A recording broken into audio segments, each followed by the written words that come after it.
Break के बाद एक बार फिर से आप सभी का बहुत स्वागत है। जहां महायुति गठबंधन ने जीत दर्ज किया और इस बीच मुख्यमंत्री पद को लेकर एकनाथ शिंदे ने कहा कि तीनों पार्टियां बैठकर सीएम पद पर फैसला लेंगी। देखिए रिपोर्ट।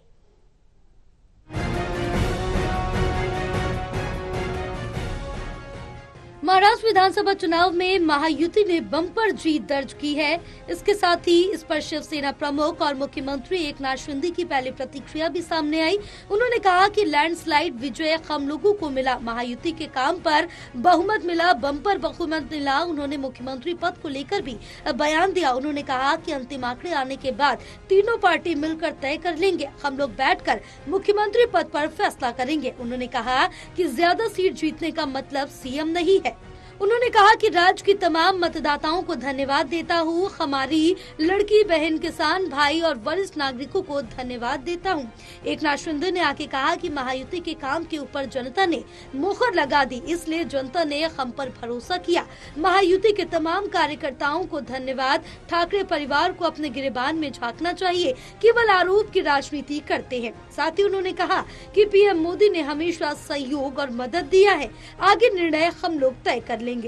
भारतीय जनता पार्टी ने एकनाथ शिंदे को सीएम बनाकर ऐसी गुगली फेंकी थी कि एमवीए चारों खाने चित होती हुई नजर आई। इसका कारण था शिंदे मराठा छत्रप है। मराठा प्राइड को कैश करने की बीजेपी की रणनीति काम कर गई। बीजेपी बीच बीच में संदेश देती भी रही है कि एकनाथ शिंदे फिर से मुख्यमंत्री बन सकते हैं। जरांगीर पाटिल से मराठा आंदोलन से एमवीए बहुत खुश था, पर बीजेपी की इस रणनीति के चलते उसे फायदा नहीं हो पाया।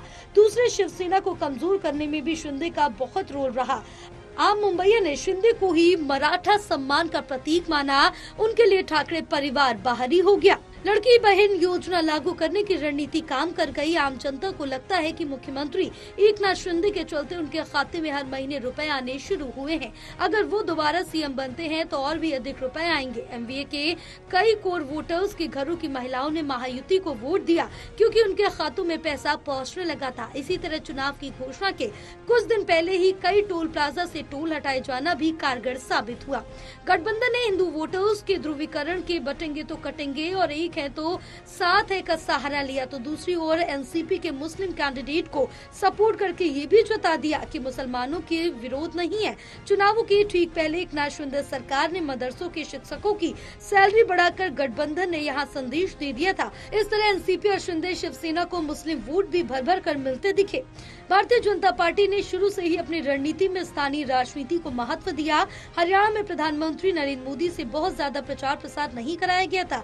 यही रणनीति यहाँ भी दोहराई गई। लोकल नेताओं को प्रचार में आगे रखा गया। इस बार महाराष्ट्र में सबसे ज्यादा रैलियां और सभाएं डिप्टी सीएम देवेंद्र फडणवीस से करवाई गई। National desk, total news.